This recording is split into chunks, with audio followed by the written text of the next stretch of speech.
নমস্কার বন্ধুরা, অর্পিতাস গার্ডেনে তোমাদের সবাইকে স্বাগত।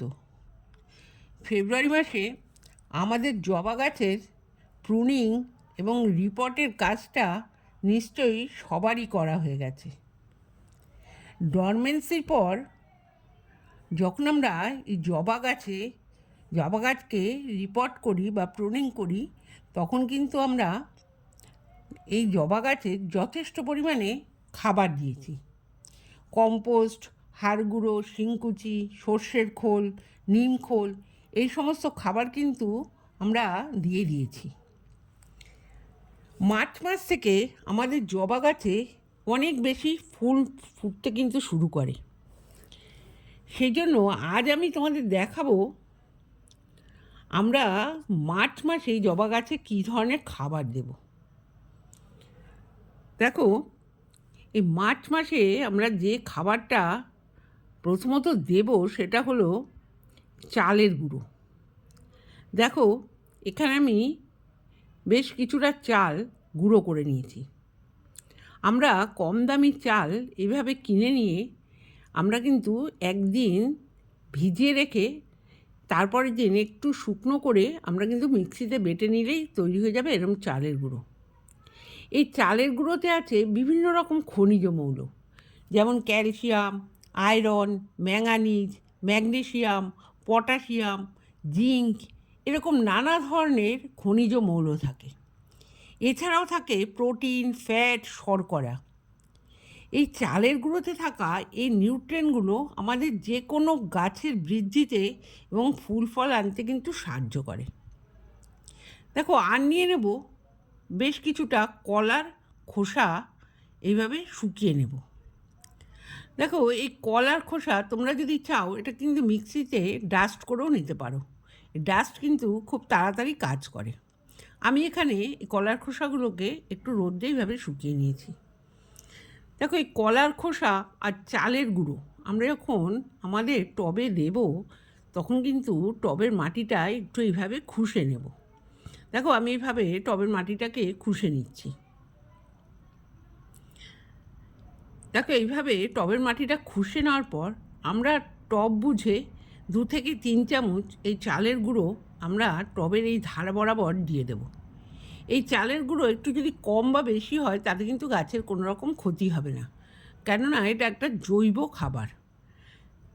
সেই জন্য তোমরা কিন্তু নির্ভয়ে চালের গুঁড়ো আমাদের যে কোনো গাছে এভাবে ব্যবহার করতে পারো। দেখো, এইভাবে 2 চামচ চালের গুঁড়ো আমি আমার এই গাছের টবের ধার বরাবর দিয়ে দিলাম।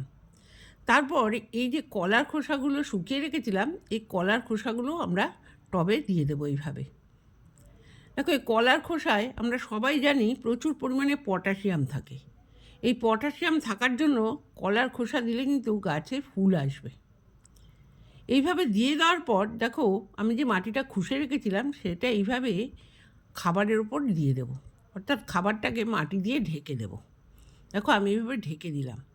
এভাবে ঢেকে দেওয়ার পর আমরা পরিমাণ মতো জল দিয়ে দেবো। এইভাবে যদি মার্চ মাসে আমরা জবা গাছে এই খাবারটা আমরা দিতে পারি তাহলে কিন্তু আমাদের গাছ সুন্দরভাবে বৃদ্ধি পাবে এবং গাছে কিন্তু প্রচুর পরিমাণে ফুল ফুটবে।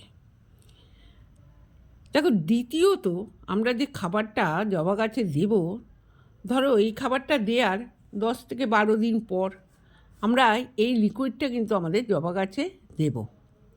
সেটা হলো, দেখো, এখানে কিছু কলার খোসা, কাঁচা কলার খোসা, এটা যে কোনো কলার খোসাই হতে পারে, পেঁয়াজের খোসা, রসুনের খোসা, আলুর খোসা, এগুলো আমি এইভাবে একটা পাত্রে ভিজিয়ে রেখেছিলাম। এইভাবে ভিজিয়ে রাখার বেশ 3 থেকে 4 দিন পর এটা ছেঁকে নিয়ে জলটা কিন্তু আমরা আমাদের জবা গাছের গোড়ায় দিয়ে দেব। আর যে পড়ে থাকবে এই যে কলার খোসা বা পেঁয়াজের খোসা, এগুলো আমরা আমাদের কম্পোস্ট তৈরির কাজে ব্যবহার করব। এই যে পেঁয়াজের খোসা বা কলার খোসা, আলুর খোসা, এগুলোতে প্রচুর পরিমাণে পটাশ, আয়রন থাকার জন্য গাছে সেই নিউট্রিয়েন্টগুলো আমাদের গাছ গ্রহণ করবে এবং গাছে কিন্তু ফুল ফল আসবে। আর রসুনের যে খোসাটা সেটা কিন্তু ছত্রাকনাশক, সেটা আমাদের গাছের ছত্রাকনাশক হিসেবে কাজ করবে। তৃতীয়ত, দেখো এই সবজির খোসা থেকে যে লিকুইড তরলটা হয় সেটা আমরা আরও 10 থেকে 12 দিন পর কিন্তু আমরা এই যে কলার খোসার জলটা দেওয়ার পর আবার যখন আমাদের গাছে প্রয়োজন হবে আমরা কিন্তু এইটা দিতে পারবো। দেখো এখানে আমি সবজির খোসাগুলোকে এইভাবে এখানে একটা পাত্রে রেখে দিয়েছি। এখানে আমার সবজির খোসার মধ্যে সব রকমের সবজির খোসা আছে, বাসি ভাত আছে, গুড় আছে, এইভাবে মিশিয়ে আমি এখানে রেখেছি। এর থেকে যে লিকুইডটা তৈরি হচ্ছে সেই লিকুইডটা কিন্তু আমার এই নিচের পাত্রে এসে জমা হচ্ছে। এরপর আমি এটাকে এইভাবে ঢেকে রেখে দেবো। দেখো নিচে যে লিকুইডটা জমা হয়েছে এই লিকুইডটা আমরা গাছে ব্যবহার করব। দেখো সেই জন্য আমি এইভাবে লিকুইডটা নিয়ে নেব। এই লিকুইডটা নেওয়ার পর আমরা কিন্তু এই লিকুইডটা অনেক দিন পর্যন্ত রেখে ব্যবহার করতে পারি। এই লিকুইডটা আমরা এইভাবে নিয়ে আমরা যদি এটাকে মুখ বন্ধ করে কোনো যেখানে আলো সূর্যের রোদ পড়ে না সেরকম জায়গায়, ছাওয়াযুক্ত জায়গায় রেখে দিই, তাহলে কিন্তু আমরা এটা অনেক দিন পরও ব্যবহার করতে পারবো। কিন্তু দেখো আমি আজ তোমাদের দেখাবো এই লিকুইডের আমরা কতটুকু পরিমাণ আমরা গাছে ব্যবহার করব। দেখো গাছ অনুযায়ী 1 থেকে 150 গ্রাম এই লিকুইড আমরা প্রতিটা গাছে ব্যবহার করব। দেখো আমি আমার এই গাছটাতে ঠিক এই পরিমাণ লিকুইড আমরা ব্যবহার করব, যাতে টবের নিচ দিয়ে লিকুইডটা না বেরিয়ে যায়, যাতে রুটটা পুরোটা অ্যাবজর্ব করে নিতে পারে, সেই পরিমাণ আমরা লিকুইড এখানে ব্যবহার করব। এইভাবে যদি আমরা মার্চ মাসে আমাদের এই জবা গাছগুলোর সঠিকভাবে পরিচর্যা করতে পারি বা খাবারগুলো দিতে পারি, তাহলে কিন্তু আমরা কিন্তু এই জবা গাছ থেকে প্রচুর ফুল পাবো। এবার দেখো বলবো যেই এই মার্চ মাসে ফুল ফুটতে শুরু করবে সাথে সাথে কিন্তু আমাদের গাছে এইভাবে মিলিবাগের আক্রমণ হবে। দেখো আমার গাছগুলোতে 2-1টা কিন্তু মিলিবাগের আক্রমণ হতে শুরু হয়েছে।